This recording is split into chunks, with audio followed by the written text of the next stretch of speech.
자, 제가 오늘 여러분한테 드릴 말씀은요, 우리가 이제까지 성공에 대한 패러다임이 한번 시작하면 절대로 포기하지 않고 끝까지 가야 된다, 이런 패러다임이었었는데, 저도 경험해보고 주변의 사례를 보니까 성공한 사람들은 자기가 좋아하고 행복한 일만 남겨놓고 나머지는 다 끊어버린 다음에 어디다가 끈기를 발휘해야 되냐면 나한테 의미 있고 나한테 행복하고 나한테 재미를 주는 일에만 끈기, 저 위에 보시면 그릿이라는 책이 아직도 베스트셀러가 되지 않습니까? 그래서 끈기의 대상을 우리가 정확히 구분한 다음에 끈기를 발휘해야 된다, 이런 이야기를 드리고요. 저 부제목에 보시면 성공과 행복은 끈기의 선물이 아니라 잘 끊어낸 사람들이 갖고 있는 부산물이라고 생각합니다. 네, 강의 마치도록 하겠습니다.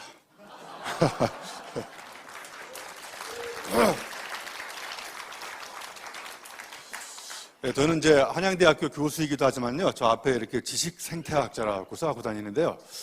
보통 대학 교수 그러면 어려운 이야기를 쉽게 얘기하는 사람이 아니라 거꾸로 돼 있죠. 쉬운 이야기를 어렵게 이야기하는 사람, 이렇게 정의가 돼 있더라고요. 그래서 저는 교수라는 말보다 저 앞에 지식생태학자라고 저를 퍼스널리 브랜딩을 해갖고 다닙니다. 그래서 지식생태학자는 전 세계에 저 혼자밖에 없어요. 예, 그래서 제가 말하는 것이고 진리와 길이거든요. 제가 또 겨울에는 지식동태학자로 바뀝니다. 근데 여러분이 하는 일이나 제가 하는 일이나 다 똑같습니다. 저기 원을 보시면 4가지가 있잖아요. 오른쪽 상단에 보시면 자료를 관심을 가지고 관찰합니다. 여러분도 요즘 세상이 너무나 빨리 바뀌고 있기 때문에 세상의 변화를 관심을 가지고 다양한 데이터를 관찰하지 않습니까? 그 다음에 그 데이터를 정보로 바꿔서 앉아서 가만히 생각해 보는 게 고찰이고요. 그러는 순간 궁즉통, 통찰이 옵니다. 그게 지식이 되는 거고요. 마지막에 이제 왼쪽 상단에 보시면 이제 지혜가 생깁니다. 그래서 지금 문제는 뭐냐면요, 자료부터 정보, 지식까지는 인공지능이 다 따라잡았습니다. 그래서 과거에 갖고 있었던 지식만 갖고는 이제 앞으로 세계에 우리가 새로운 패러다임을 주도할 수 없다고 생각합니다. 그래서 책상에서 열심히 공부해가지고 지식은 만들 수 있지만 저 왼쪽 상단에 있는 지혜는 철저하게 내 몸을 던져서 우여곡절 파란만장 시행착오를 겪어봐야 판단착오를 줄일 수 있는 지혜가 나온다고 생각합니다. 여러분 어디 길을 찾아갈 때 내비게이션을 틀어놓고 찾아가시나요? 여러분 머리를 써서 찾아가시나요? 예, 내비게이션이 찾아주는 동안 여러분 머리를 안 쓰시죠? 예, 우리 머리가 거의 불필요해지는 시대가 지금 4차 산업혁명 인공지능 시대라고 합니다. 그래서 앞으로 인간의 머리는 3가지 용도밖에 안 남는데요. 꼭 알아두셔야 돼요. 머리가 언제 필요하냐면요, 베개 벨 때 머리가 필요합니다. 예, 꼭 갖고 다니셔야 돼요. 그 다음에 모자 쓸 때 머리가 필요하고요. 머리 숱을 때 1명, 2명, 3명 이거 이외 용도의 머리는 거의 불필요해지는 시대가 인공지능 시대라고 합니다. 그래서 우리가 정신 바짝 차리고 3D, dirty, difficult, dangerous 이 3가지를 잡고 어제와 다른 방법으로 몸을 던져서 머리를 써야 된다고 생각합니다. 자, 참고로 저는 지식생태학자이기 때문에 저 가운데다가 무수한 생명체들을 집어넣어 놓고 매일 관찰, 고찰, 통찰, 성찰을 합니다. 하나의 예를 들면 저 가운데 있는 새가 동박새라는 새인데요. 지렁이를 잡아먹고 삽니다. 여러분 땅속에 있던 지렁이가 땅 위로 나오는 날은 언제 나올까요? 예, 비가 올 때 나오죠. 자, 2번째 질문. 땅속에 있던 지렁이는 땅 위에 비가 오는지 어떻게 알고 나올까요? 예, 여러분이 이걸 모르면 여러분은 지렁이만도 못한 인간들이에요. 예, 빗방울이 이렇게 땅을 두드리면 땅의 미묘한 진동을 지렁이가 피부로 감지해서 바깥으로 나옵니다. 그럼 이 새가 잡아먹는데 여러분 1년 365일 중에서 비 오는 날이 많은가요? 비 안 오는 날이 많은가요? 안 오는 날이 많지 않습니까? 예, 우리가 기업을 하시는 여러분들이겠지만 항상 위기가 많지 않습니까? 편안한 시절보다는. 그죠? 새도 이제 비가 올 때는 포식을 하는데 비가 안 올 때 지렁이가 땅속으로 들어갔기 때문에 이론적으로는 땅에 먹이가 없어져서 굶어 죽었어야 되는데 제가 비가 안 오는 날도 지렁이를 땅 위에서 불러냅니다. 어떻게 불러낼까요? 와, 우리 대표님 어떻게 하셨어요? 와, 이 대표님은 지금 새를 능가하는 IQ를 갖고 계세요. 나머지 분은 지금 IQ가 새만도 못해요, 지금. 그러니까 쟤도 먹고 살려고요. 지렁이, 저 새도 빅데이터를 관심을 가지고 관찰합니다. 그래서 가만히 새가 생각해 보니까 이 새가 무릎을 치는 통찰이 온 거예요. 아, 비가 올 때 나오는구나. 그러면 비가 안 오는 날은 이 새가 머리를 씁니다. 비 오는 신호를 보내야 되겠다. 이렇게 머리를 쓰는 거예요. 그래서 가운데 있는 새도 새대가리가 아니라는 걸 알 수가 있어요. 여러분, 자연에 있는 모든 생명체는 다 저마다 먹고 사는 방식이 있습니다. 평상시에 위기가 왔을 때 그 평상시에 관찰, 고찰, 통찰에서 얻었던 지식을 지혜로 바꿔가서 먹고 사는 거예요. 그래서 저마다 살아가는 생명체의 원리와 방식을 뽑아서 사람의 생각을 바꾸는 거를 제가 지식 생태학이라고 만들었습니다. 자, 이제 저를 소개하는 장표인데, 저 가운데 있는 사람이 엘빈 토플러고요. 여기 왼쪽에 보시면 브라이언 트래시라고요. 1회당 강연료가 1억 원이 넘는 세계적인 모티베이터입니다. 저 오른쪽에 있는 사람은 어디서 많이 본 사람이죠. 저분도 한국에서 몸값이 비싸기로 유명한데 김영란법 때문에 망했어요, 지금. 여러분, 김영란법 좀 없애주세요. 아니, 대한민국의 지식의 가치를, 한 개인당 지식의 가치를 국가에서 상한선을 정해놨어요. 제가 10년 전에 삼성그룹 사장단 가서 강의했는데 1시간에 그 당시 500만 원을 받았거든요. 근데 지금 김영란법 때문에 그거 지금 다 줄어들었고요. 거기 최지성 부회장님 명절 때마다 호텔 신라 특급 와인도 보내주시는데 그것도 다 끊겼어요, 지금. 김영란법 때문에. 그런데 이 세 사람은 한때 다 용접을 했던 사람입니다. 갑자기 용접을 했던 사람이라니까 이상하지만 제가 자격증을 갖고 왔잖아요. 제가 1981년도에 제가 수도공고 다니면서 용접을 했던 사람입니다. 여러분, 갑자기 궁금해지시죠? 용접공이 어떻게 대학 교수가 됐는지 궁금하지 않으세요? 안 궁금하세요? 안 궁금하면 강의 마치도록 하겠습니다.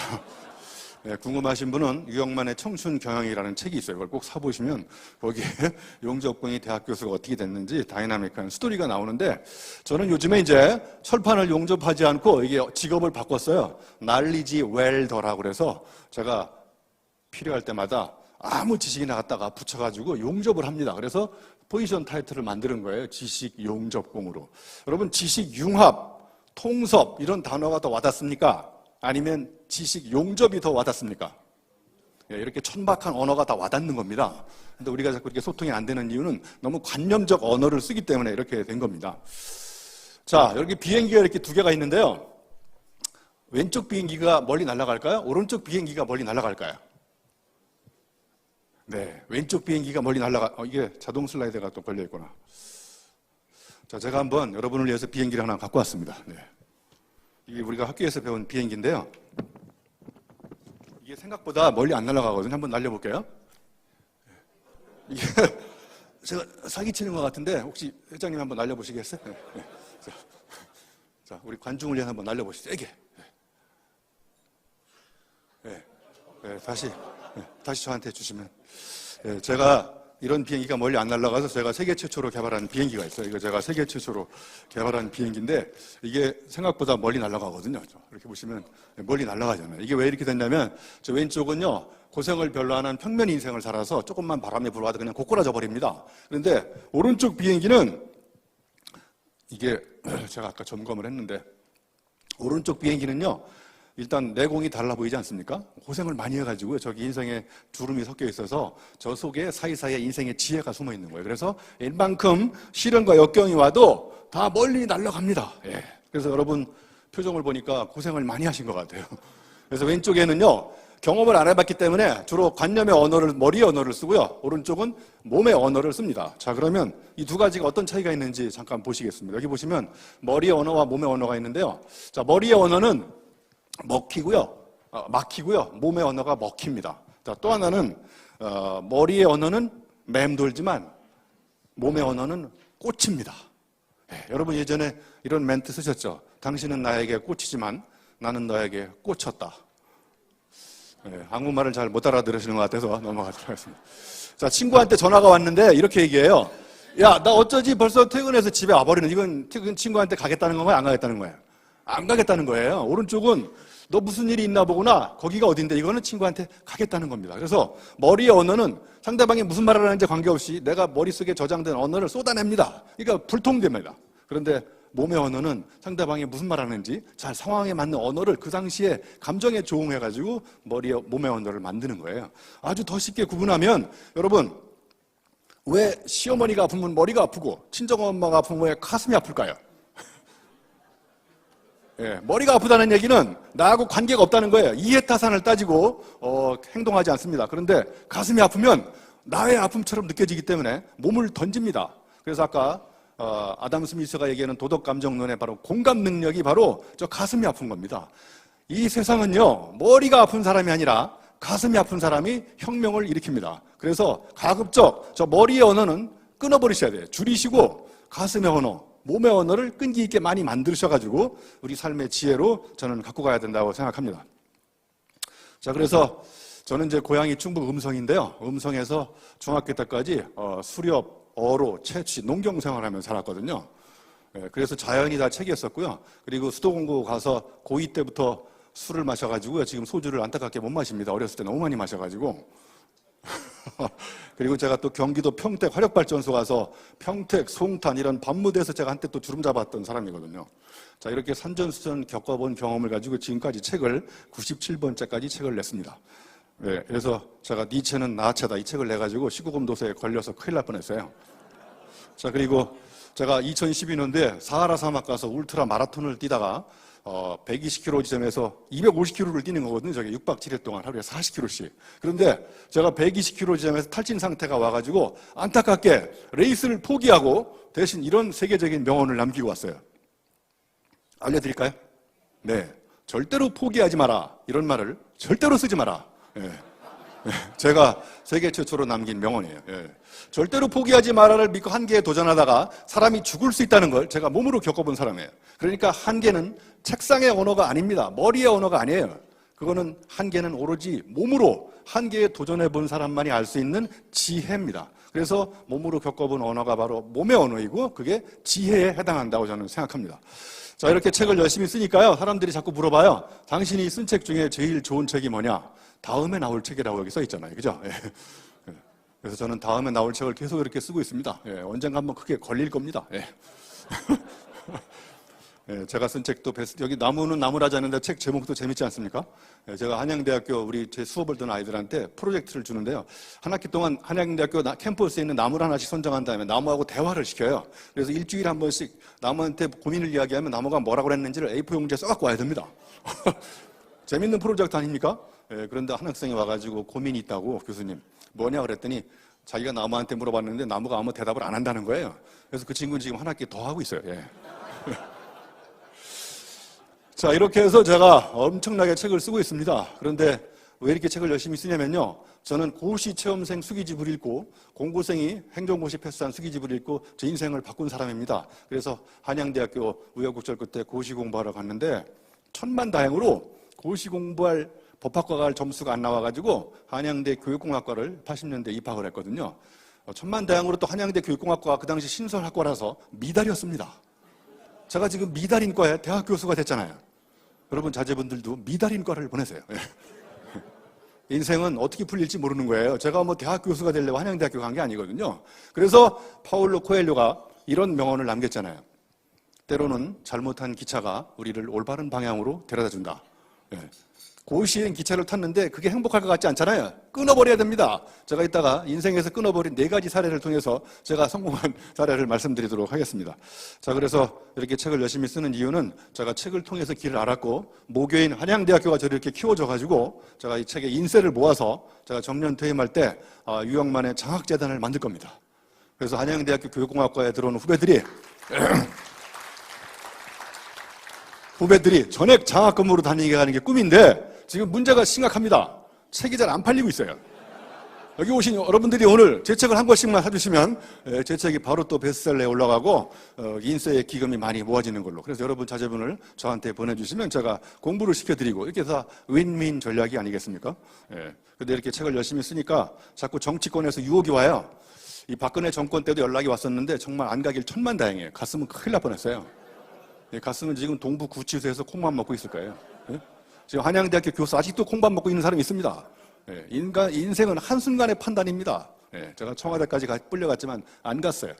근데 저는 정치를 할 수가 없습니다. 왜냐하면 과거가 일단 복잡하고요. 그리고 제 책이 다 표절이라서 청문회를 통과할 자신이 없어요. 독창성이란 들키지 않은 표절이다. 제가 오늘 여러분한테 표절 기술을 알려드릴게요. 여기 피카소 형님이 훌륭한 예술가는 가까운 데서 베끼고 위대한 예술가는 멀리서 훔치고, 그럼 제가 또 표절 전문가잖아요. 석사는 가까운 데서 베끼고 박사는 멀리서 훔치고, 제가 세계 최초로 석박사의 차이점을 연구해서 밝혀낸 거예요. Nothing is original입니다. 성경책에도 나오잖아요. 하늘 아래 새로운 거 없다고. Everything is remix입니다. 먼저 주소다가 엮는 놈이 임자입니다. 제 파워포인트 다 드릴게요. 제가 제 거 아닙니다. 다 주순 거예요, 이거. 이류 작가는 티나게 겉모습만 베끼고 인류 작가는 티 안 나게 원리를 훔치고, 그러니까 저 뒤에 카피와 스틸은 피카소 형님 거니까 내버려두고 존중해주고 앞에 거만 계속 바꾸면 이게 주말에 책이 한 권씩 나오는 거예요. 이거 한 작가의 것을 훔치면 표절이지만 많은 작가의 것은 연구라고, 제가 또 끝나고 연구하러 가야 되거든요. 여러분도 표절을 하세요. 피카소도 풀바디의 점심 식사라는 그림을 훔쳐다가 무려 150개를 추상화로 표절했잖아요. 한 점당 1억씩 150억 벌었잖아요. 표절로. 네. 재밌으신가요? 네. 재미없는 강의라는 사람들은 법적으로 처벌을 받아야 돼요. 자, 그러면 재밌으니까 제가 나머지 시간 동안 더 재미있게 해드리도록 하겠습니다. 자, 성공은 왜 버티는 끈기가 아니라 끈기에서 나오느냐? 두 번째, 지금 당장 끊지 않으면 영원히 끊어지는 건 뭔지, 그 다음에 왜, 무엇을 어떻게 끊어야 되는지, 자, 그리고 어떻게 끊어야 되는지 네 번째 나오나요? 그리고 마지막에 이제 에필로그로 말씀드리도록 하겠습니다. 자, 시간 관계상 아까 한 국회의원님이 너무 오래 잡아주셔가지고 제가 3번까지밖에 못할 수도 있어요. 그러니까 나머지는 책을 사보시면 됩니다. 네. 자, 그러면 첫 번째, 여러분한테 6가지 질문을 드려보겠습니다. 첫 번째, 여러분 여행을 떠나기 전날 다리가 떨리세요? 심장이 떨리세요? 네? 빨리 얘기해보세요. 시간이 없어요. 심장이 떨리고 월요일 아침에 출근할 때는 다리가 떨리잖아요. 그죠? 여러분 결론이 나왔어요. 다리 떨리는 일은 끊어버리고 심장 떨리는 일은 끈기를 발휘하셔야 됩니다. 그러니까 지금 다리 떨리시면 직장 빨리 때려치우셔야 돼요. 왜냐하면 우리가 살 날이 며칠 안 남았잖아요. 다리 떤다는 얘기는, 다리가 떨린다는 얘기는 인생이 거의 끝나가고 있다는 거예요. 자, 다리 떨기 전에 카드 긁고 여행을 떠나세요. 제 인생의 철학은 카드를 긁지 않으면 인생이 긁힌다는 게 제 인생의 철학이에요. 어차피 긁을 날 때 며칠 안 남았어요. 그리고 시간이 남으시면 저한테 좀 같이 긁어주시고 그러세요. 자, 두 번째, 여러분 하루 종일 생각하는 시간이 많으세요? 검토하는 시간? 나가서 행동하는 시간이 많으세요? 자, 앉아서 검토하는 시간이 많다는 얘기는 이것도 삶의 위기가 오고 있다는 그 대표적인 조짐입니다. 한국이 갖고 있는 세계 최고의 경쟁력이 검토 능력이래요. 여러분 국회의원이 장관님한테 질문하면 장관님이 뭐라고 대답해요? 검토해보겠다고 그러잖아요. 더 세게 물어보면 적극 검토해보겠다고 그러잖아요. 거의 토할 때까지 검토하잖아요, 지금. 그래서 우리나라가 이렇게 된 거예요, 지금. 그래서 저기 나토라고 써 있잖아요, 나토. 저게 나토가 뭔지 아세요? No action, talking only. 액션을 안 하고 막 토킹만 하고 있으니까 지금 수혜가 계속 작년도에 검토하다가 아직도 안 하고 있어 또 당하고 그러는 거잖아요, 그죠? 제가 삼성 인력개발원에 근무했었거든요. 거기서 있다가 이제 안동대학에 갔는데 학기 중에 출장을 가려고 결제를 올렸는데 결제를 안 해주는 거예요. 교무위원들이 모여서 계속 검토하더라고요. 왜냐하면 관례가 없다는 거예요. 그래서 제가 그냥 갔다 와버렸어요. 근데 이분들 아직도 모여서 회의하고 계시더라고요. 그래서 제가 갔다 왔다고 그랬더니 그때서 회의가 끝났다니까요. 회의가 길어지면 회의가 듭니다. 자, 세 번째. 여러분 하루 종일 내 이야기를 하는 시간이 많으세요? 남의 이야기를 하는 시간이 많으세요? 내 이야기가 없어진다는 얘기는 내 삶의 스토리가 없어지고 있다는 거고 그건 심각한 삶의 위기입니다. 자, 그리고 하루 종일 물음표가 많으세요? 마침표가 많으세요? 아침에 출근할 때 어제와 다른 물음표를 갖고 출근해야 되는데 물음표가 점점 없어지고 있습니다. 5살 때 65번 질문하다가 여러분 연세가 돼서 40년이 지난 45세가 되면 질문이 10분의 1로 줄어들어요. 그래서 이런 단어가 늘어납니다. 원래 그래, 물론 그런 거야, 당연한 거야. 그래서 인생이 이렇게 이제 재미없어진 거예요. 원래, 물론, 당연은 이제 없애버리세요. 여러분 단어에. 자, 그리고 어제 했던 방식을 기계적으로 반복하고 있느냐, 아니면 새로운 일에 도전하는 일이 많으냐. 예, 기계적으로 반복한다는 얘기도 이제 심각한 삶의 위기가 오고 있다는 거고 끊어버려야 됩니다. 그것도. 자, 그리고 되는 방법보다 안 되는 이유를 찾기 시작한다. 예, 뭔가 성공한 사람들은 무조건 되는 방법을 찾습니다. 여러분 오늘 아침에 저는 매일 아침 30년 이상 운동하는 사람인데 오늘 여기 때문에 운동을 못했거든요. 여기 끝나고 가서 운동을 해야 되거든요. 그래서 오늘 아침에 일어나서 운동 안 해도 되는 10가지 이유를 매일 생각하시죠. 비가 오네. 비가 나를 보호하서 내일부터 해야지. 예, 비가 와도 그냥 나가서 뛰세요. 거기 비 오는 날 뛰는 미친님들이 굉장히 많습니다. 예. 그러니까 핑계 대지 마시고 대책을 찾으시면 될 것 같습니다. 자, 남은 시간 동안 이런 위기를 어떻게 기회로 바꿀 것인지에 대한 이야기를 같이 나눠보도록 하겠습니다. 자, 에베레스트 산에 올라가는데 하나의 철칙이 있습니다. 반환 시간이 오후 1시라고 합니다. 정상이 눈앞에 100m 앞에 모여도 끊고 내려가야 되는데 저 같아도 100m 남아있으니까 1시가 넘었는데도 불구하고 올라갑니다. 올라간 사람 100% 다 죽었습니다. 왜 죽었냐면 반환 시간 내려올 때 어두워지면서 이제 크레바스 이런 데 걸려서 죽는다는 거예요. 그래서 올라갔다가 죽은 사람은 역사의 기록에 남아있고 끊고 내려간 사람, 살아있는 사람은 역사의 기록에 남아있지 않습니다. 참 이상한 일 아닙니까? 죽은 사람은 기록에 남아있고 끊고 잘 내려간 사람은, 성공한 사람은 역사에 남아있잖아요. 예. 그래서 여러분도 어떨 때 끊어야 되는지 이런 이야기를 잠깐 생각해 보기 바랍니다. 그래서 제대로 그만두면 자기 정체성까지 포기하고 새로운 일을 한 기적이 일어나는데, 우리 사회는 언제부턴가 중간에 뭔가 포기하면 마치 뭔가 모자르는 사람처럼 이렇게 사회적으로 대접을 받잖아요. 이게 잘못된 인식이라고 저는 생각을 합니다. 대표적으로 끈기를 발휘하다가 인생이 망가진 사람 무하마드 알리입니다. 빨리 은퇴하고 그만뒀어야 되는데 계속 두드려 맞고 끈기를 발휘하다가 알츠하이머 병에 걸린 거잖아요. 그죠? 자, 제 책 처음에 이런 말이 나와요. 노인이 이제 길을 지나가는데 젊은이가 물에 빠져가서 살려달라고 그랬어요. 근데 노인이 그냥 지나가다가 다시 와가지고, 노인이 뭐라고 그랬는지 아세요? 저기 써있죠. 겁먹지 말고 밑을 보게. 그래서 힘 빼고 밑을 쫙 내려갔다가 바닥을 치고 올라올 수 있잖아요. 그죠? 오히려 살아나려고 아둥바둥 하는 것보다는. 자, 그래서 우생마사라는 사자성어가 있지 않습니까? 홍수가 오면 소하고 말이 떠내려가는데 소보다는 말이 수영을 잘한대요. 그래서 말은 사투를 벌이고 올라가다 힘 빠져가지고 죽어버렸고요. 소는 힘 빼고 쭉 떠내려가다가 나뭇가지에 걸려가지고 살아났다고 합니다. 언제 우리는 끈기를 발휘해야 될지 정말 잘. 그래서 끈기와 끊기 사이에 어떤 기술이 필요한지 아십니까? 묘기가 필요합니다. 용기가 필요하고요. 자, 오프라 윈프리가 지금 은퇴했지만요, 오랫동안 이렇게 장수하지 않았습니까? 그래서 괴영배라는 술잔도 여러분 잘 아시잖아요. 여러분 자료하고 제게 약간 틀립니다. 자료하고 비교하지 마시고요. 자료 다 드릴게요. 가져가세요. 자료를 드려도 자료를 확보했다는 심리적인 만족감일 뿐이에요. 어디다가 처박았는지 기억도 안 나시잖아요. 그러니까 여러분 연세가 되면 3가지 이상 기억하기 어려워요. 그러니까 3가지만 기억하세요. 자료는 다 드릴게요. 다 갖다 쓰세요. 제 것도 없으면 다 주신 거니까요. 자, 오프라 윈프리가 왜 이렇게 오랫동안 정상을 유지했느냐? 썰렁한 유머 같지만 5% 부족하다고 생각한 거예요. 그래서 오프라 윈프리입니다. 나머지 5%를 계속 채우려고 겸손한 자세로 밑바닥에 내려가서 공부를 계속한 겁니다. 잘 안 통하는 것 같아서 넘어가도록 하겠습니다. 자, 제가 좋아하는 배한봉 시인이 이런 육탁이라는 언어를 만들었어요. 목탁에 사용하는 언어인데요. 목탁이라는 단어는 있지만 육탁은 없습니다. 이 사람이 만든 거예요. 이 사람이 생선 새벽 시장에 가보니까, 여러분 경험하셨잖아요. 물고기가 이 바닥에다 끌어놓으면은 이제 살아나려고 바닥을 꼬리로 팍 치는데 그때 그 격동하는 힘, 와, 대단하지 않습니까? 그러니까 인생에서 가장 센 힘은 바닥을 칠 때 나온다는 거예요.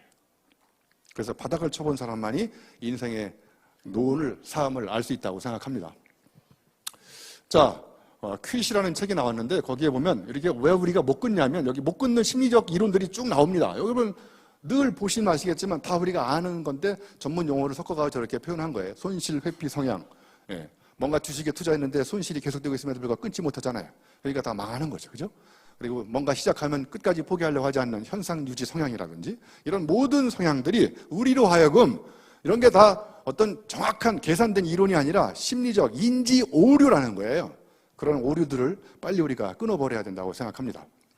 자, 제가 이게 사하라 사막에서 마라톤 뛰는 사진인데요. 저게 배낭이 10kg 정도 되거든요. 일주일치 식량을 다 짊어지고 뛰는 거예요. 그래서 제가 10kg 정도 짊어지고 뛰다 보니까 프로와 아마추어의 차이를 알게 됐어요. 아마추어는 배낭이 무거워요. 짐이. 프로는 짐이 굉장히 저 배낭의 3분의 1밖에 안 되더라고요. 그 사막 40km를 4시간 만에 들어와요. 저 같은 일반인들은 7시 출발, 7시에 커트라인이거든, 저녁 7시. 12시간 만에 들어오는데. 그러니까 그게 무슨 차이냐면 짊어지고 가는 짐의 차이라는 걸 알게 됐어요. 그래서 제가 일주일이 필요하다고 그래서 속옷 6개 가지고 가고 양말 6개. 근데 가보니까 속옷이 하나만 있으면 되더라고요. 그래서 나머지 5개 버렸어요. 진짜로. 그러니까 우리가 짊어지고 가는 짐이 너무 무거우니까 우리가 오랫동안 못 간다는 거를 사하라 사막에서 알게 됐습니다. 자, 여러분, 이제 100세 시대 우리가 삶의 패러다임을 근본적으로 바꿔야 되는데 첫 번째, 고진감래, 일단 사자성어 없애버리세요. 고생 끝에 통증밖에 안 온다는 걸 제가 알게 됐어요. 예? 그러니까 여러분 지금 가장 행복하셔야 되고 지금 우리가 가장 재밌어야 됩니다. 여러분 질문 드려볼게요. 내가 남은 나이가 몇 살인지 혹시 아시는 분? 남은 나이가 몇 살인지 아무도 모르시죠? 예, 그러니까 우리가 언제 죽을지 모른다는 거예요. 오늘 제 강의가 너무 감동적이어가지고 듣다가 죽을 수도 있어요, 여러분. 그러니까 살아있는 동안 가장 재미있게 웃으셔야 돼요. 내일이 안 올 수도 있습니다. 자, 그 다음에 제가 설립한 대학이 있어요. 걱정대학교 부정학과 자포자기 전공하고 드리대학교 저질러학과 뒷수습 전공. 걱정대학교는 끊으시고 드리대학교에 입학하셔야 돼요. 티베트 속담에 이런 말 있잖아요. 걱정을 해서 걱정이 없어지면 걱정이 없겠네. 걱정대학교 가지 마시고 드리대학교 가세요. 드리대학교의 부속고등학교는 아님 말고라고 있어요. 중학교는 들이대는 중, 초등학교는 애당초, 유치원도 있어요. 동심원이라고. 세상을 바꾸는 사람은 앉아서 생각하고 아이디어를 내고 검토하는 사람이 아니라 나가서 들이대고 저지르고 안 되면 다시 하는 사람입니다. 자, 그리고 저기 써 있어요. 더 늙기 전에, 아주 죽기 전에 시작해야 됩니다. 여러분, 어느 목욕탕 간판에 가면 이런 말이 써 있잖아요. 사람은 다 때가 있는 법이다. 그런데 그 때를 기다리다가, 완벽한 때를 기다리다가 몸에 때만 끼는 거예요. 그러니까 무조건 시작하세요. 여러분이 뭔가를 시작하지 못하는 이유는 단 한 가지입니다. 시작하지 않기 때문에 그런 거예요. 자, 그리고 심보르스카라는 노벨문학상 탄 시인이 있습니다. 2번은 없다라는 시를 썼어요. 제가 2014년도에 히말라야 안나푸르나 베이스 캠프에 올라갔다 왔는데요. 거기 가서 안나 양이 푸르다는 걸 확인하고 왔습니다. 그런데 3,700고지에서 사진을 찍었는데 바위 사진, 불타는 사진인데 너무너무 아름다운 거예요. 여러분, 월터의 상상은 현실이 되다라는 영화 보셨죠? 거기에 보면 히말라야 사진을 찍는데 이분들이 이런 멘트를 날립니다. 아름다운 거는 사진을 찍지 말자. 왜? 사진 찍는 순간 아름다운 순간이 순식간에 지나갈 수 있다는 거예요. 그래서 저도 그 대사가 생각이 나가지고 사진 안 찍어갖고 올까 하다가 남는 건 사진밖에 없어 찍어갖고 온 거예요. 그래서 제가 3M 법칙을 만들었잖아요. Make moment memorable. 우리가 살아가는 모든 순간순간 모멘트를 memorable, 영원히 잊을 수 없는 추억거리로 만들어라. 그게 제가 개발한 3M 법칙입니다. 자, 그리고 물건을 사지 말고 경험을 사세요. 명품백 사고 그래봐야 살 때만 욕망이 충족되고 또 다른 디자인이 나오면 또 사고 싶습니다. 탈탈 털립니다. 다 그렇게 사다가. 저는 사하라 사막을 2012년도에 700만 원 주고 샀습니다. 그 경험을 700만 원 주고 샀는데 10년이 지났는데 지금도 아직도 울고 먹고 있잖아요. 2015년도 킬리만자로 500만 원 주고 샀습니다. 거기 가서 조용필의 킬리만자로의 표범이 없다는 걸 제가 확인하고 왔잖아요. 이렇게 경험을 사면 내 몸에 강렬한 감정이 남고 흔적이 남습니다. 그거를 계속 추억을 반추해가면서 살아가는 것이 저는 행복하게 우리가 살아가는 비결이라고 생각합니다. 자, 썩은 사과라는 시가 있는데요. 결론부터 얘기하면 여러분 앞에 배달이 된 사과가 있는데 거기 썩은 사과가 몇 개 있어요. 그럼 여러분 어떤 사과를 먼저 드시겠어요? 나이 드신 사람일수록 썩은 사과를 드시지 않습니까? 그 다음 날은 덜 썩은 사과 먹고, 그죠? 그 다음 날은 덜 썩은 사과 먹다 인생이 끝난다는 거예요. 저는 이 시를 읽고 집에 와인 냉장고가 하나 있는데 싸구려 와인을 먼저 먹다가 요즘에는 비싼 와인부터 먹고 있어요. 왜냐면 싸구려 와인 먹다가 제가 죽을 수 있잖아요. 그러니까 비싼 와인을 우리 박용주 회장님 댁에 한번 가봤었는데 회장님 댁에 또 한번 비싼 와인 같이 먹도록 하겠습니다. 자, 여러분, 제가 제목에 이렇게 써놨습니다. 고속 성장은 가능하지만 고속 성숙은 불가능하다. 제 책의 가장 중요한 패러다임은 이제 성장 패러다임을 좀 접어버리고 끊어버리고 이제 내면적 성숙을 기하자는 겁니다. 여기 보시면 고속 겉절이는 가능하지만 고속 묵은지는 불가능합니다. 묵은지는 반드시 숙성돼야 됩니다. 숙성을 뒤집으면 뭐가 됩니까? 성숙이 됩니다. 이렇게 뒤집으면 단어가 재미있는 단어들이 많아요. 역병을 뒤집으면 경력이 되지 않습니까? 네. 자, 이제 이기는 사람은 끈기의 대가가 아니라 끈기의 대가라는 거예요. 그죠? 그래서 아까 말씀드렸듯이 나한테 행복을 주는 일 위에 많은 거는 다 끊어버리시고 행복을 주는 것만 이제 끈기를 발휘하시면 될 것 같습니다. 자, 여기 보시면 제가 한때 이것도 자동 슬라이드가 또 걸려있네요. 제가 한때 이렇게 폼 잡지 말고 플랫폼 잡아라. 그래서 미래의 사업가는 폼을 잡지 않고 플랫폼을 잡는다. 그래서 사업자와 사업가의 차이점. 그래서 또 저걸 지게 사람, 업의 사람 이렇게 나눠놨는데요. 한 가지 차이만 얘기하면요. 폼 잡는 사업자는 남보다 잘하려고 합니다. 그리고 법대로 하는데 플랫폼 잡는 사업가는 방법을 개발합니다. 자기가 법대로 안 되니까 법을 어기라는 얘기가 아니라 법의 한계를 뛰어넘습니다. 그래서 법은 책상에서 만들 수 있지만 방법은 내가 철저하게 행동해가지고 만들어야 됩니다. 그래서 우리 사업가들은 방법 개발 전문가가 돼야 된다고 저는 생각합니다. 그래서 방법은 철저하게 미래지만 법은 과거입니다. 우리의 두뇌들이 과거를 연구하기 위해서 지금 관악구 신림동에서 아직도 10년 동안 고시 공부하고 있지 않습니까?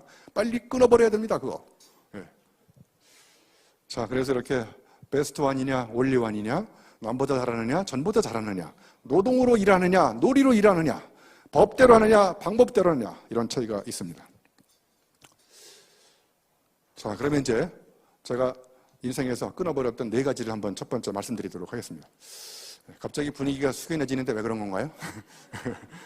자, 첫 번째, 저는 고시를 하기로 결단을 내린 게 인생의 최대의 결단이 아니고요. 한양대학교 군대 갔다 와서 고시 공부가 여러분 재미있을까요? 재미없을까요? 재미없는 공부를 계속하면 어떻게 될까요? 여러분, 논어에 공부가 2가지가 나와요. 위인지학, 남한테 보여주기 위해서 노동을 하는 공부가 위인지학이고요. 위기지학이라고 공부가 있어요. 이거는 나가 하면 재미있는 공부를 누가 뭐라든 말든 신나게 하는 공부가 위기지학입니다. 우리가 지금 불행한 이유는 다 위인지학으로 공부하기 때문에 그런 거예요. 저도 고시 공부를 하기로 결단을 내린 거는 충북 음성에다가 플랜카드 하나 걸려고 남한테 보여주려고 그렇게 공부했는데 그게 인생을 불행하게 만들 것 같아서 군대 갔다 와서 고시 공부하던 책을 달밤에 쌓아놓고 기름을 부어서 다 불질러 버렸어요. 그거를 역사적으로 유명한 분서갱유 사건이라고 그래요. 제가 분서갱유 사건을 고시 공부를 그만둔 덕분에 제가 이렇게 여러분 앞에서 지금 열강을 하고 있는 겁니다. 고시 공부해가지고 저 영월에 3호관 가가지고 동강에서 매운탕이나 끓여 먹을 걸 그랬어요. 그죠? 자, 저는 2번째, 고3 때 담배를 피우기 시작해서 약 20년간 피우다가 담배를 끊었습니다. 제 인생의 최대의 결단, 담배 끊은 겁니다. 하루는 아들이 와가지고 아빠, 내가 오줌을 끊을 테니까 아빠는 담배를 끊자. 그래서 서로 끊었잖아요. 오줌 끊고 담배 끊고. 예.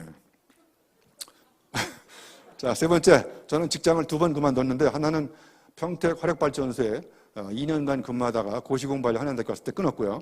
그 다음에 이제 제가 유학 갔다가 삼성 인력개발원에 입사해가지고 제가 목표가 3년, 미니멈 3년, 맥시멈 5년을 근무하고 나가자. 왜냐면 5년이 넘으면 매너리즘에 빠질 것 같고 3년이 안 되면 제가 현장 경험을 제대로 못할 것 같아서 3년, 5년 딱 해서 5년에 끊어버렸습니다.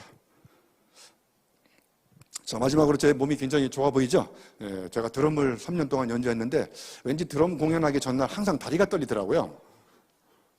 오늘 제가 어제는 심장이 떨려가 잠이 잘 못 왔어요. 제가 4시에 일어났거든요, 오늘. 심장이 떨려가지고요. 그래서 다리 떨리는 일은 끊어버리자. 공연, 심장 떨리는 일, 강연은 계속하자. 제가 그래서 강연할 때는 심장이 떨리는데 드럼 연주할 때는 다리가 떨리더라고요. 왜냐 보니까 제가 박 치더라고요. 예. 그래서 끊어버렸습니다. 끊기보다 끊기가 저는 진정한 용기라고 생각합니다. 자, 그래서 여기 중간 정리하면요. 제가 써온 글씨인데요. 다리 떨리는 일은 끊기, 심장 떨리는 일은 끈기. 그래서 성공은 끊기가 아니라 끊기에서 나온다. 제 사인도 되게 멋있죠? 예, 여기 앞에 계신 분들은 제가 책 한 권씩 사인해서 드렸거든요. 예, 책 사인 받고 싶은 분은 10권씩 사셔가지고 저한테 보내주시면 제가 무료로 사인해서 드리도록 하겠습니다. 자, 그럼 지금부터 여러분 인생에서 끊어버려야 될 거 한번 여러분 염두에 둬보세요. 제가 생각해보는 이런 7가지인데요. 이거 말고도 끊어버릴 게 굉장히 많습니다. 그런데 그냥 제가 한번 상식적으로 생각해봤을 때 하나씩 한번 생각해보도록 하겠습니다. 자, 첫 번째, 통념을 끊어버려야 됩니다.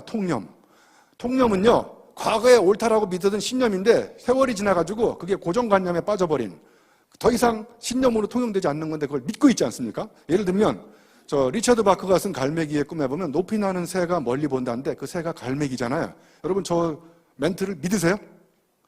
제가 조사해 보니까 갈매기가 근시예요, 근시. 그래서 멀리 못 봅니다. 제가 리처드 바크한테 이메일 보내려고 그랬더니 저가 죽었잖아요. 그래서 메일을 못 받잖아요. 그러니까 우리가 옳다라고 믿는 신념을 한번 물음표를 던져보세요. 잘못된 통념이 많습니다. 그런 거 끊어야 됩니다. 자, 여기 로댕에 생각하는 사람이 이렇게, 자, 보셨죠? 그럼 로댕하고 방금 로댕 자세를 하고 똑같은 자세로 빨리 5초 동안 빨리 생각을 해보세요. 빨리. 자, 자세를 똑같이. 빨리 해보세요. 로댕하고 똑같이.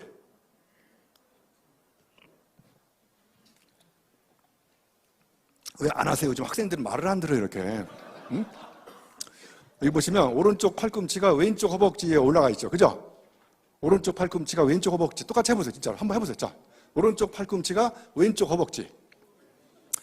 이게 일단 배가 나오면 안 돌아가요. 제가 세계 최초로 밝혀낸 뱃살과 생각은 긴밀한 관계가 있다. 근데 이 사람을 보여준 다음에 살짝 감추고 이 사람하고 자세를 똑같이 해보라고 하면 이 사람하고 자세가 똑같지 않은 이유가 뭘까요? 여러분이 이 사람을 수없이 봤는데 여러분이 이 사람을 대충 봤기 때문에 그런 거예요. 여러분이 몸에 사는 가장 큰 해충 이름이 대충이에요. 아날로그 사회가 디지털 사회로 바뀌거나 말거나 4차 산업혁명이 오거나 인공지능이 오거나 말거나 옛날 방식대로 그냥 하는 거예요. 그래서 제가 이 타자 치는 여성분을 하나 보여드릴게요. 자, 아날로그에서 이렇게 타자를 쳤는데 타자기가 싹 없어졌어요. 디지털 시대가 돼가지고 컴퓨터 키보드하고 모니터로 바꿔졌는데 이 비서가 타자를 치고 있습니다. 잘 보세요.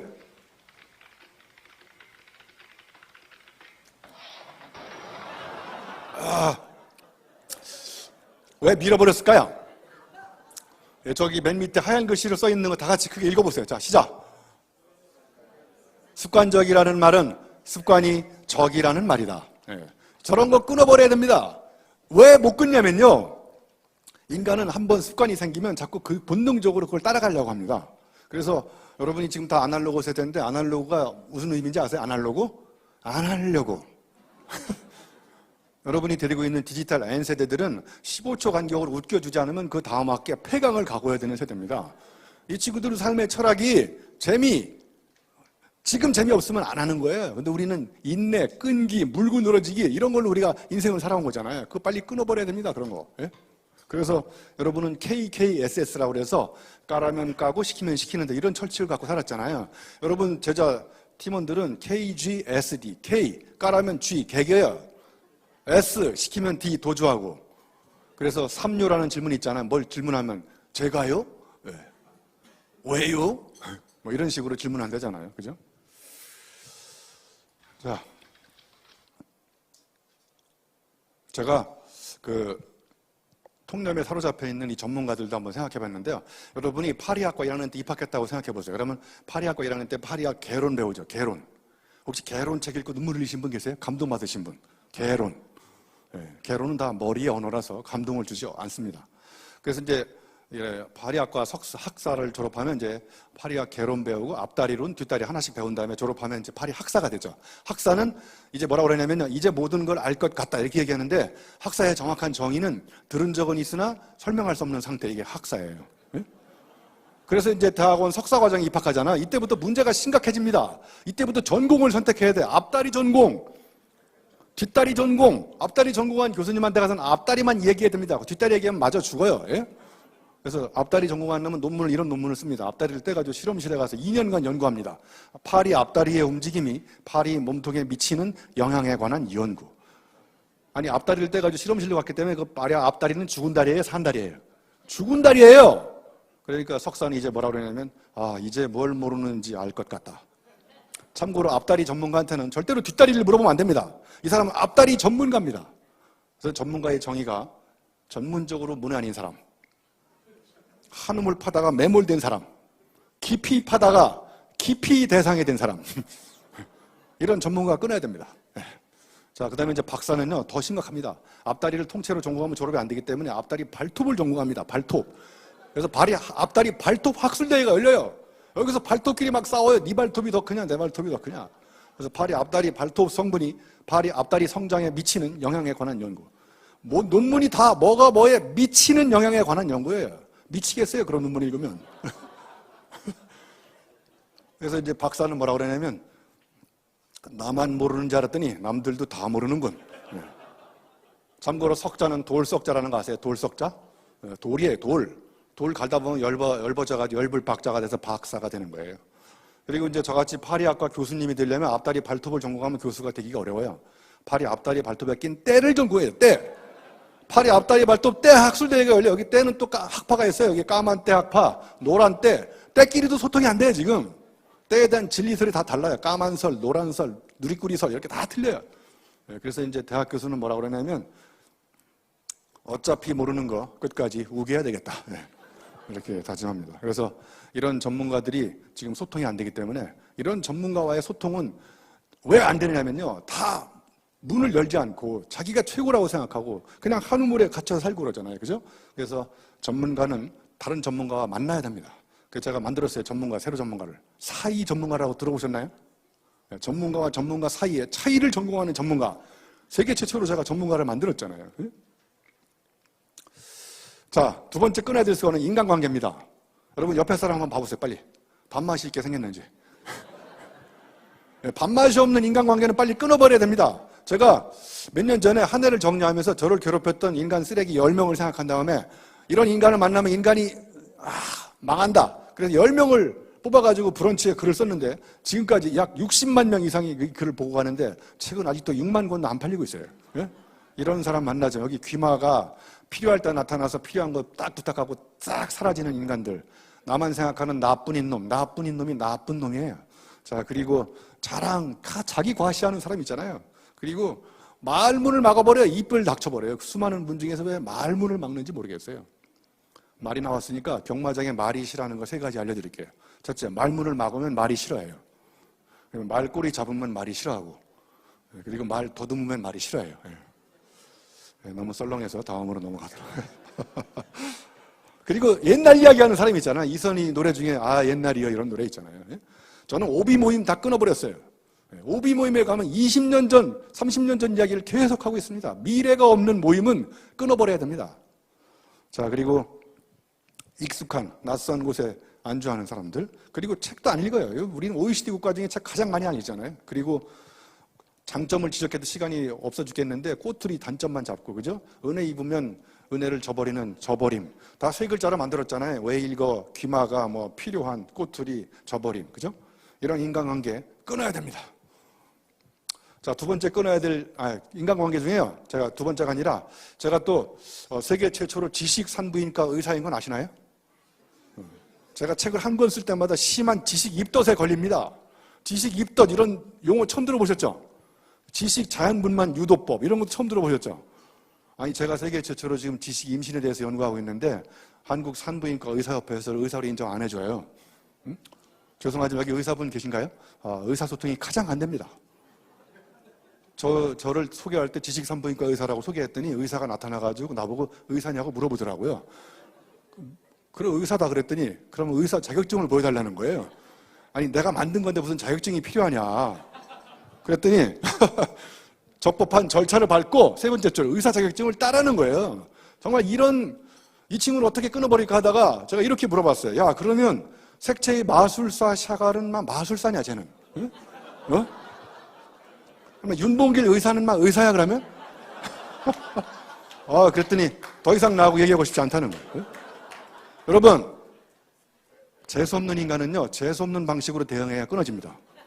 거기서 논리적으로 싸우면 서로 상처받고 게임이 안 끝나요. 그러니까 나도 미친놈처럼 대응해야 됩니다. 그래야 그 사람이 떨어져 나가요. 근데 트위터 한 놈이 또 나타났어요. 이 트위터에 벤남 건축 이놈 잡아야 돼. 세 번째 줄에 보시면요, 이분 진짜 교수의 자질이 의심된다. 윤봉길 의사가 정말 의료인으로 알고 계세요? 여기서 의사는 의로운 사람의 존칭입니다. 한양대 이런 무식한 교수님이시다.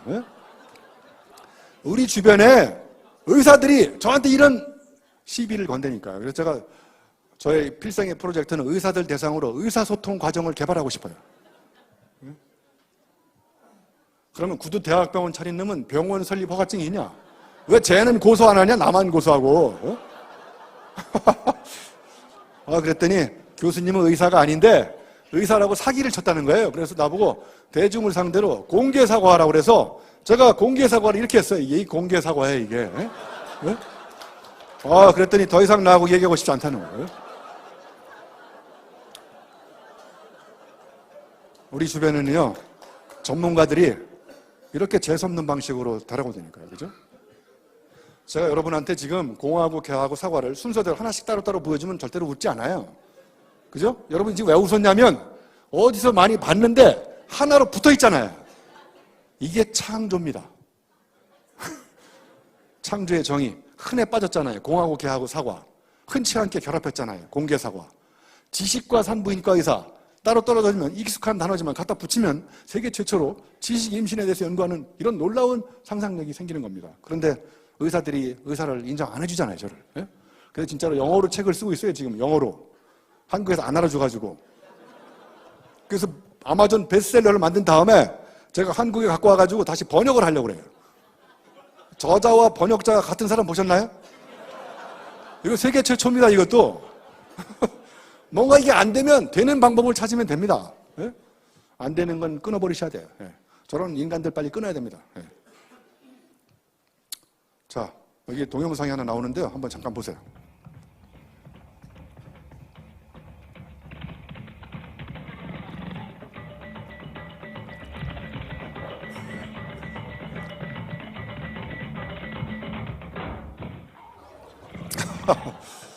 자, 우리가 세 번째 끊어야 될 게 뭔지 아세요? 과거의 성공 체험에 대한 맹신입니다. 사자성어로 수주대토라고 있어요. 수주대토. 수주대토가 뭐냐면, 이거 또 나와요. 농부가 농사를 짓는데 토끼가 전속력으로 달려와가지고 나무 밑둥이 와서 사슴처럼 부딪혀 죽어요. 그래서 이제 농부가 농사를 집어치우고 그 나무 밑둥이를 계속 쳐다보고 있어요. 여기 다시 올 걸 전제로. 그러니까 사람은 한 번 성공하면 성공한 체험을 일반화시켜가지고 다른 상황에 적용하고 싶은 본능적 욕구가 있는 거거든요. 이거를 전문 용어로 휴브리스라고 합니다. 성공 체험의 일반화. 그래서 아놀드 토인비가 현명한 사람은 역사에서 배우고 우자, 어린석은 사람은 저런 과거의 성공 체험에서 계속 배우려고 한다는 거예요. 그래서 저런 거 끊으셔야 됩니다. 강물을 버려야 바다를 만나고요. 낙엽은 버려야 또 새순을 틔울 수 있고 뼛속까지 비워야 새는 하늘을 날 수 있다는 우리의 자연의 엄청난 진리들을 우리가 너무나 평소에 잊고 있는 것 같은 생각이 듭니다. 자, 이제 네 번째 끊어야 될 거는요. 이제 질문 중에 심판자의 질문이라고 있는데요. 제가 2년 전에 국토 완주 그랜드슬램을 달성했거든요. 자전거 타면서. 자전거를 타고 국토 종주는 인천 아라뱃길에서 부산 낙동강 하구뚜까지 633km를 타면 자전거 국토 종주라고 그러고요. 국토 완주는 그걸 포함해서 4대강 자전거 도로를 다 타고요. 그 다음에 통일전망대에서 울진까지 동해안 300km, 마지막에는 제주도 가서 240km 다 타면 국토 완주 그랜드슬램 인증서를 줘요. 제가 우리나라에서 2만 번째 달성했거든요. 그런데 제가 섬진강을 가는데 친구하고 동서울 터미널에 자전거를 싣고 이제 고속도로를 가고 있는데 친구가 그러는 거예요. 교수님, 우리가 버스를 잘못 탔다는 거예요. 아니, 왜 그랬더니 이 버스가 전라남도 강진으로 가고 있대요. 우리는 전라북도 강진, 섬진강을 가야 되는데. 그래서 여기 질문이 이제 두 가지가 나오잖아요. 하나는 심판자의 질문, 하나는 학습자의 질문. 심판자의 질문 이런 거예요. 친구를 야단치는 거야. 야, 너는만 나이가 몇 살인데 버스표도 똑바로 못 끊냐. 야단을 치면 심리적으로 패배감만 들고 문제는 개선되지 않습니다. 저런 심판자의 질문을 끊어버려야 됩니다. 학습자의 질문은 뭐냐면요, 이런 거예요. 야, 어차피 우리가 버스를 잘못한 거잖아, 그지? 그러면 이제 이 상황에서 이 난국을 돌파할 수 있는 최선의 대안은 뭐냐? 그랬더니 그 친구가 좋은 아이디어가 떠올랐다는 거예요. 달리는 고속버스 기사님을 잘 설득해가지고 버스를 세우자는 거예요, 고속도로에서. 진짜로 여기 세웠잖아요. 저 뒤에 고속버스 기사님 쳐다보고 있잖아요. 예? 그래서 자전거를 꺼내가지고 톨게이트를 찾아서 자전거를 섬진강까지 안전하게 종주했던 그 비결이 뭐냐면 심판자의 질문을 끊고 학습자의 질문을 던졌기 때문에 그런 거예요. 그러니까 질문 중에서도요, 끊어야 될 게 있습니다. 그래서 이런 메시지를 드리고 싶어요. 사람과 싸우지 마시고 문제와 싸우세요. 사람과 싸우면 싸울수록 그 사람은 심리적으로 패배감만 드는 겁니다. 그래서 이 프라브럼을 우리말로 번역하면 풀어보렴, 이런 뜻입니다. 예? 예, 저의 취미 생활이에요, 이런 게 다. 프라브럼, 풀어보렴. 발음이 비슷하지 않습니까? 예. 자, 그래서 정답을 찾을 때는 우리가 이제 대상을 사랑하면 되는데요. 제가 좋아하는 메리 올리버가 우주가 우리에게 준 두 가지 선물이 있는데 하나는 사랑하는 힘하고 질문하는 능력이래요. 사랑하는 힘과 질문하는 능력이 과연 두 가지 능력일까요? 여러분, 예전에 누군가 사랑할 때 질문이 많았어요, 적었어요? 상대, 사랑하는 사람에 대해서. 예? 질문하면 대답 좀 해주시고, 그래서 대답 안 하시면 제가 12시까지 강의해버릴 거예요. 집에도 못 가게. 대답할 날도 며칠 안 남았잖아요, 지금. 사랑하는 사람이 생기면 질문이 많지 않습니까? 집에 잘 들어갔는지, 비 오는 날 우산을 갖고 출근했는지, 처갓집에 땅은 얼마나 되는지 이런 거 다 궁금했잖아요. 근데 어느 순간부터 질문이 없어졌잖아요. 밥은 처먹었는지, 자빠져 잤는지, 땅은 팔아먹었는지. 왜냐하면 사랑의 끝은 질문이 없어진 상태입니다. 그러니까 사랑하고 질문은 두 가지 능력이 아니라 한 가지 능력입니다. 그러니까 뭔가를 사랑하면 그냥 자동적으로 질문이 많이 생기는 거예요. 그래서 이 낙하산 사장님이 고민이 뭐냐면요, 직장인이 많아요, 이 회사에. 자기 일을 사랑하지 않아요, 직장인은. 장인은 자기 일을 사랑해요. 그러니까 질문이 많습니다. 직장인이 많으니까 낙하산의 불량률이 안 떨어져요. 그래서 낙하산 사장님이 식스시그마라는 경영혁신 기법을 도입했어요. 식스시그마가 뭔지 아시나요? 네, 불량률 거의 제로에 도전하는 품질 혁신 운동이잖아요. 그런데 놀라운 사실은 식스시그마를 도입했는데 직원들이 시계를 보더니 6시구만 퇴근해야 되겠네. 그래서 6시구만 퇴근해버렸어요. 식스시그마 도입해가지고. 아직도 못 웃는 사람은 이게 뭔 얘기인지 모른다는 거예요. 그죠? 그래가지고 낙하산 사장님이 위기에 처했을 때 놀라운 아이디어가 떠올랐어요. 이분이 그 다음날 헬리콥터를 몰고 오신 거예요. 그래서 직원들을 다 태웠어요. 자기가 만든 낙하산과 다 태워가지고 하늘로 올라갔어요. 그래서 자기가 만든 낙하산 가지고 직접 뛰어내리는 불량률 테스트를 실시했는데 불량률이 제로가 됐어요. 갑자기. 왜 제로가 됐을까요? 내 목숨이 걸려 있으니까 목숨 걸고 만드는 겁니다. 인간은 목숨이 걸린 것에 목숨을 거는 지극히 이기적인 동물입니다. 목숨을 걸지 않습니다. 평상시에는. 그래서 어차피 당분간 다닐 거니까 주인의식을 가지라는 거예요. 이게 내 회사다. 주인의식이 뭐냐고 그랬더니 또 신입사원님은 주인을 의식하는 게 주인의식이라는. 자, 제 목소리 한번 들어보세요. 안녕하세요. 주식생태학자 유영만 교수입니다. 저는 시험을 볼 때 학생들에게 문제를 스스로 내게 합니다. 얼마나 멋진 문제를 냈느냐를 보고 성적을 매기기도 하는데요. 좋은 문제를 낼 수 있다는 건 이미 그 분야를 제대로 파악했다는 의미이기 때문입니다. 수업 시간에는 학생들이 수업을 이끌고 때로는 제가 학생들에게 많은 것을 배우기도 합니다. 함께 고민하며 문제를 만들고 좌충우돌하며 답을 찾아 나가기. 공부의 진정한 재미는 바로 여기에 있지 않을까요? 네, 제가 잠깐 출연했었어요. 40초짜리를 7개 녹음해가지고 하루에 3번씩 일주일 동안 틀어주는데 제가 실제로 4차 산업혁명이 오기 때문에 이제 정답을 찾는 모범생은 인공지능한테 당합니다. 그래서 이제 아이들한테 문제 내는 능력을 기말고사를 직접 출제를 시킵니다. 여러분도 한번 생각해 보세요. 우리가 정답을 찾는 교육을 받았지 문제 내는 능력을 받지 않았습니다. 여러분 문제를 잘 내는 인재를 전문 용어로 문제아라고 합니다. 여러분 회사에 문제아가 많아야 돼요. 인간은 질문하고 기계는 대답합니다. 자, 인간의 존재 이유, 질문하기 위해서 존재하는 겁니다. 기계가 왜 존재하는지 아세요? 인간이 던진 질문에 기술적으로 해결책을 주려고 걔는 존재하는 거예요. 그러니까 인공지능이 쩔쩔매는 질문을 던지셔야 됩니다. 자, 예를 들면 이런 질문을 던져야 돼요. 뱃살과 비무장지대는 무슨 관계인가요? 처음 들어보는 질문이죠. 챗 GPT한테 이런 질문을 던지면 GPT가 벌벌 떨어요. 막 답이 없잖아요. 뱃살은 상반신과 하반신에 걸쳐있는 무책임한 비무장지대다. 이해가 가시잖아요. 그죠? 결혼과 양파는 무슨 관계냐고 물어보면 걔가 어떻게 틀에 박힌 답을 주워 갖고 오는데 인공지능은 땀을 흘리지 않습니다. 인공지능이 주는 답은 인간을 감동시킬 수 없어요. 왜? 땀으로 젖은 언어가 아니기 때문에 그런 거예요. 머리의 언어입니다. 머리의 언어. 결혼하고 양파는 무슨 관계인지 아세요? 까도 눈물이 나기 때문에 결혼은 양파인 거예요. 응? 자, 그래서 기말고사 문제를 아이들한테 계속 출제를 시키고요. 그리고 직접 본인이 채점을 한 다음에 또 파격적인 제도를 도입했어요. 본인이 받고 싶은 학점을 본인이 부여하는 제도를 제가 만들었어요. 그래서 받고 싶은 학점을 다 쓰면 저는 그대로 다 줘버려요, 점수를. 어차피 채점하기도 귀찮아요. 그래서 제가 강의평가를 무려 2과목 다 100점 만점 맞는 사람이에요. 한양대학교 교수 2,000명 중에서 강의평가를 2과목 다 100점 만점 맞는 사람은 저밖에 없어요. 한 과목도 아니고 2과목을. 그 비결이 뭐냐면 아이들이 원하는 학점을 다 주니까 아이들도 저한테 100점을 주더라고요. 저는 정년 퇴임할 때까지 계속 이렇게 할 거예요. 자, 여러분, 개미 다리는 몇 개입니까? 개미 다리. 빨리 얘기해 보세요. 개미 다리. 어떤 분이 8개라면서 저 머리에 붙어 있는 건 다리가 아니에요. 예? 더듬이에요, 더듬이. 개미한테도 관심을 가지세요, 좀. 그럼 진의 다리는 몇 개일까요? 진의 다리. 세지 말고요. 여러 개입니다. 여러 개. 그런데 개미가 지나가다가 이런 질문을 던졌어요. 야, 진혜야. 너는 앞으로 걸어갈 때 저 수많은 다리 중에서 어떤 다리를 첫 발로 내딛느냐. 그랬더니 진혜가 걸어가다가 깜짝 놀랐어요. 왜 깜짝 놀랐을까요? 쟤는 한 번도 생각해 본 적이 없어요.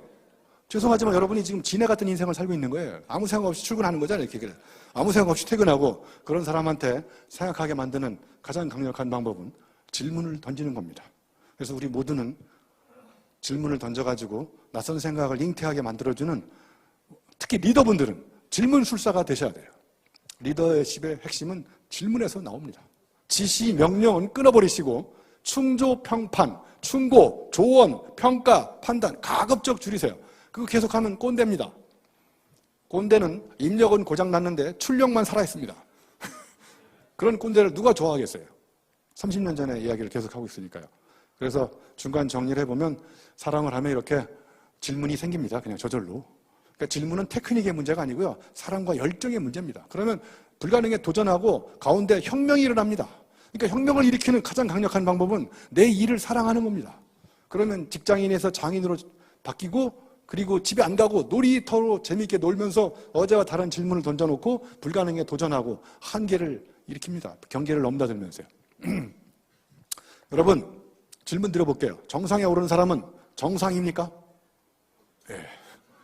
여러분, 저는 정상으로 보이나요? 비정상으로 보이나요? 저는 정상이 아닙니다. 저는 정상적인 대학 교수하고 죄송하지만 밥을 안 먹어요. 일단 밥맛이 없어요. 밥을 안 사요. 그리고 교수가. 교수하고 그지의 공통점, 출퇴근 시간이 일정하지가 않아요. 항상 뭔가 들고 다녀. 교수는 가방, 그지는 깡통. 그리고 작년에 한 말 또 해. 수많은 사람을 만나면 살아가고, 되긴 어려운데 되고 나면 밥은 먹고 살 수 있는데 가장 중요한 공통점은 항상 남한테 얻어먹고 살아요. 그래서 박사보다 더 높은 학위는 밥사. 밥을 사셔야 돼요. 저는 밥을 많이 삽니다. 자, 요즘에 이렇게 높이뛰기를 할 때 이렇게 앞으로 넘나요? 뒤로 넘나요? 누가 정상입니까? 이 사람이 정상이에요? 이 사람이 정상이에요? 원래는 이 사람이 정상이었거든요. 이런 정상적인 사람들은 인간은 신체 구조상 2m를 넘을 수 없다. 이게 정상적인 사람들의 사고방식이었어요. 그런데 1968년 멕시코 올림픽 때 세계 최초로 뒤로 넘는 딕 포스벨이라는 친구가 나타났습니다. 무려 2m 24cm를 넘었어요. 어떤 방법으로? 비정상적인 방법으로. 그래서 여러분, 정상적인 통념, 사고방식 끊어버려야 됩니다. 그래야 우리가 정상에 갈 수 있습니다. 정상에 간 가장 강력한 방법은 정상에다가 시비를 거는 겁니다. 물음표를 던지는 거예요. 그래서 그것이 과연 올바른 방법이고 여전히 통용되는 방법인지. 자, 여기 초코파이가 있는데 면접시험에 났어요. 초코파이에 초코가 얼마나 들어있냐 계산을 하고 그랬더니 어떤 학생이 이렇게 계산했어요. 초코파이분의 초코 곱하기 100은 초코끼리 약분하니까 파이분의 100. 그래서 초코파이 하나당 32%가 초코가 들어있을 것이다. 이 학생은 정상인가요? 비정상인가요? 예. 이 좌뇌형 사고들은요, 논리, 이런 거는 인공지능이 거의 다 따라잡았습니다. 인공지능이 쉽게 흉내낼 수 없는 게 저런 엉뚱한 상상력입니다. 예? 비정상적 사유. 여기 세계 지도가 이렇게 바뀐데요. 너무 아름다운 지도 아닙니까? 이게 누가 그린 거냐면 초등학생이 그린 거예요. 예? 저는 이 지도를 보는 순간 심장이 멎을 뻔했어요. 우리나라에 이런 학생이 많아야 되는데 이런 지도를 그리면 선생님이 엄마를 불러요. 애가 이상하다고. 그래서 애를 병원에 데리고 간단 말이에요. 죄송하지만 우리가 이렇게 지극히 정상인 이유는 학교를 오래 다녔기 때문에 이런 거예요. 학교는 비정상이 입학해가지고 지극히 정상인으로 양성하는 공장입니다. 그래서 학교를 우리가 오래 다니지 말아야 돼요. 그런데 이 지도가 너무 재밌어가지고 제가 트위터에 올려놨더니 재수없는 인간이 또 나타났어요. 제국주의적 발상이다. 아니, 이 지도를 그릴 때 아이가 제국주의적 발상으로 그렸습니까? 그건 어른들의 고정관념인 거예요. 이런 거 빨리 끊어버려야 됩니다. 사르트르가 이런 명언을 남겼어요. 창의적인 대가 10명 중에서 아버지를 일찍 여인 사람이 무려 5명이래요. 그래서 아버지가 아들한테 해줄 수 있는 유일한 선물은 일찍 죽어주는 것이다. 그거 믿고 또 죽지 마세요. 확률 50%니까요. 사과 10개 중에 3개 먹으면 몇 개 남을까요? 어떤 학생이 손 들고 자신 있게 3개 남는다는 거예요. 왜냐하면 먹는 게 남는 거니까. 이렇게 답을 쓰면 선생님이 또 엄마를 불러요. 애가 이상하다고. 그래서 저기다가 7이라고 써야 집에 보낸다니까요. 그러니까 지극히 정상으로 만드는 거예요. 여러분, 리더가 가져야 될 가장 강력한 덕목이 저는 유머거든요. 유머는 언제 발생하는지 아세요? 저기 7이라고 쓰면 아무도 안 웃어요. 여러분 지금 웃은 이유는 기대를 망가뜨렸기 때문에 웃는 겁니다. unexpectedness. 기대를 저버릴 때 사람은 뜻밖의 생각을 할 수 있는 거예요. 자, 6번째 끊어야 될 거는요, 이해타산 자꾸 뭔가 행동하기 전에 계산한 다음에 할까 말까 이런 거 있잖아요. 그런데 우리가 끈기 있게 발휘할 거는요, 타인의 아픔을 가슴으로 사랑하는 능력, 이거는 정말 끈기 있게 우리가 가져가야 되는데, 제가 몇 가지 예를 들어볼게요. 자, 이게 알람 시계인데요. 알람때가 되면 이렇게 퍼즐이 풀려요. 이 시계를 끄는 방법은 정신 바짝 차리고 퍼즐을 맞춰야 시계가 꺼집니다. 정말 출근을 잘할 수밖에 없는 이 시계는 알람때가 되면 램프에 불이 켜지는데, 불 켜진 순서대로 손을 끊지 않으면 폭발합니다, 손이. 이 시계는 알람때가 되면 여러분 늦잠을 자면 여러분이 싫어하는 단체로 돈이 출금돼요. 잠이 오겠습니까? 제가 이런 시계를 보여드린 이유는, 다시 이제 앞으로 돌아가 보면, 제가 삼성에 있을 때 7사제 했었거든요. 7시 출근, 4시에 퇴근. 7시 출근하려면 5시 반에 세계를 맞춰놓고 이렇게 무의식중에 끄고 이렇게 끌어안고 자다가 맨날 뒤늦게 출근해가지고 혼났던 이런 아픔이 있습니다. 그러면 여러분이 만드는 제품에 대해서 고객이 느끼는 불편함이 있어요. 알람 시계에 대해서. 예를 들면 불안감이 있고 불만족스러움이 있는 걸 가슴으로 사랑하는 능력, 이게 우리가 끈기를 발휘해서 계속 길러야 될 능력입니다. 저게 측은지심이지 않습니까? 세상을 바꾸는 힘은 가슴에서 나오는 겁니다.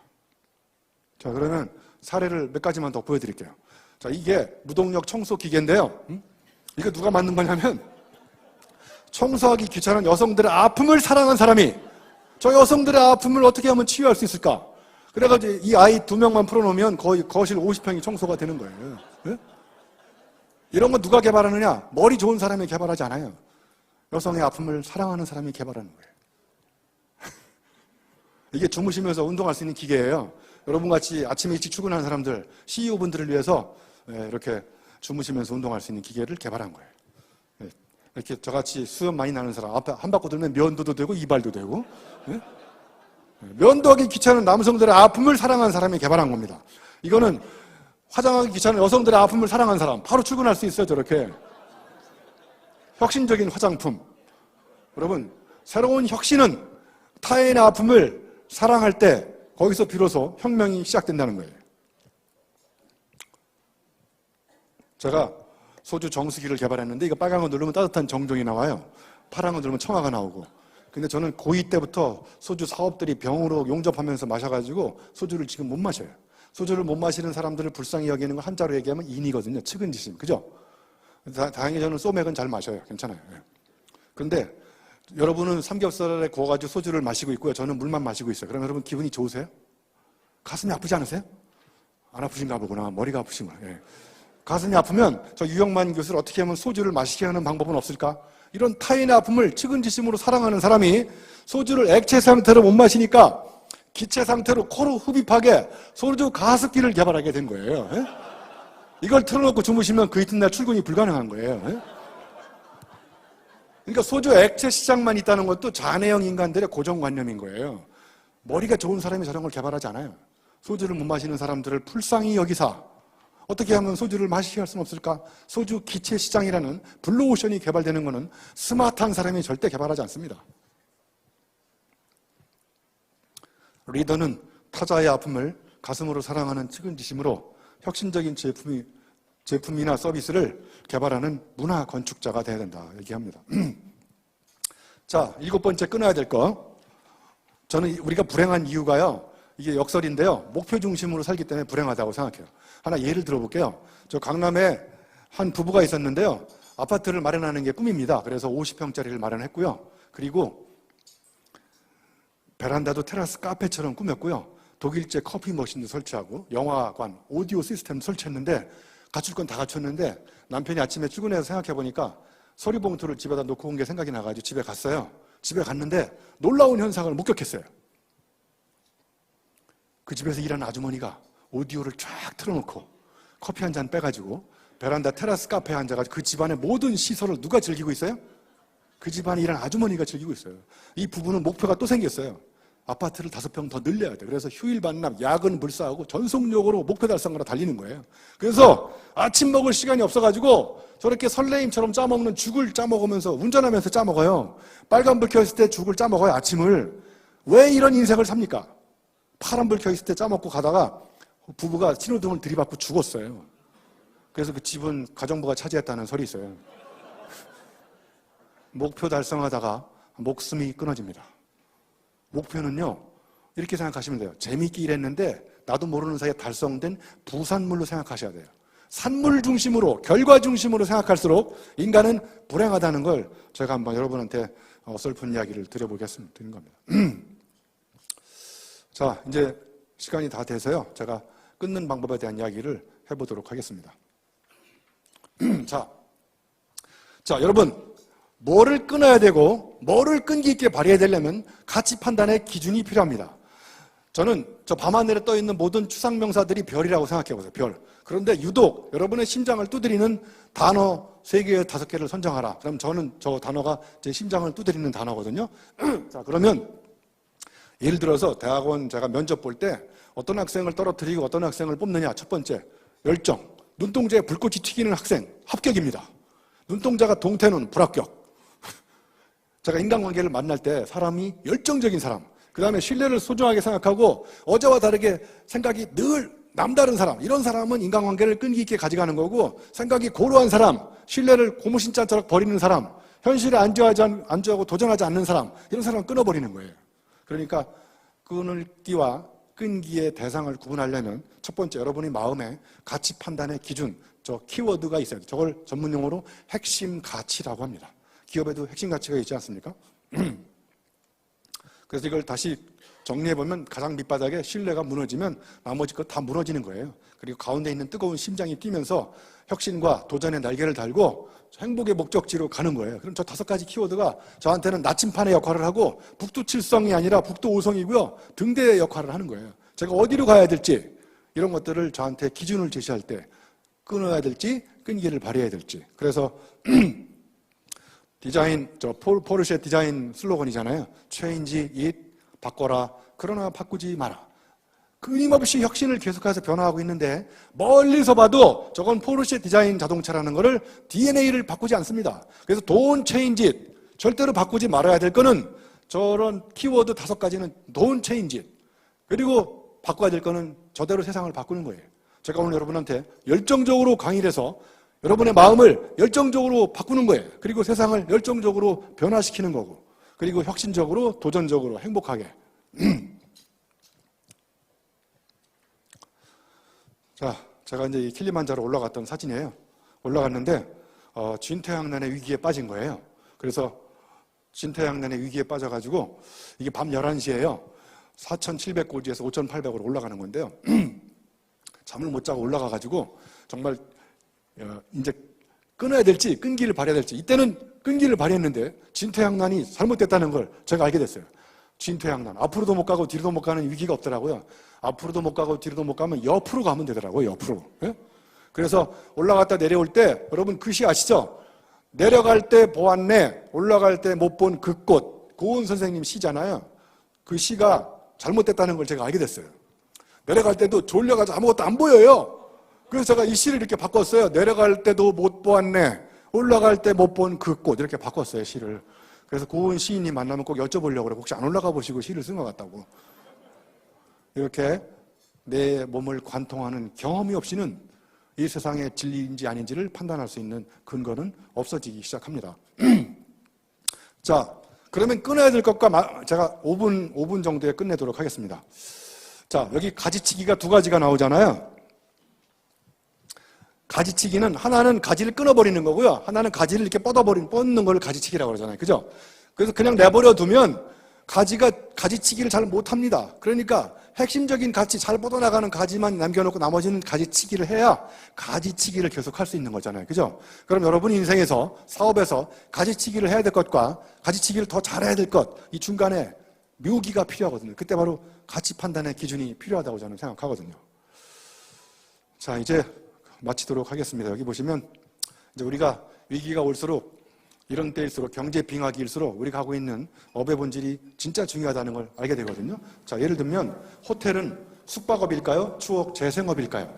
경제 빙하기가 오니까 손님이 끊어지고 있어요. 그래서 이제 사장님이 직원들을 모아놓고 우리 업의 본질을 고민해보기 시작했습니다. 그래서 우리는 사람을 많이 불러다가 재우는 숙박업이 아니라 우리는 고객님을 모셔다가 더 아름다운 추억거리를 더 많이 제공하는 게 우리의 업의 본질이다. 추억 재생업이라고 업의 본질을 바꾸는 거예요.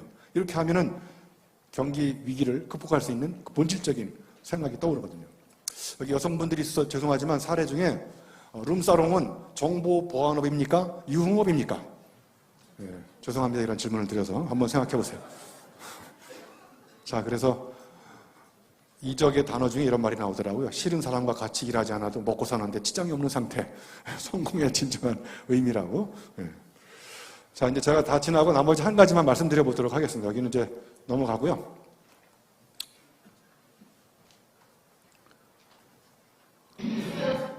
아까 국회의원님이 너무 오래 강의를 하셔가지고 그렇게 된 거예요, 지금. 자.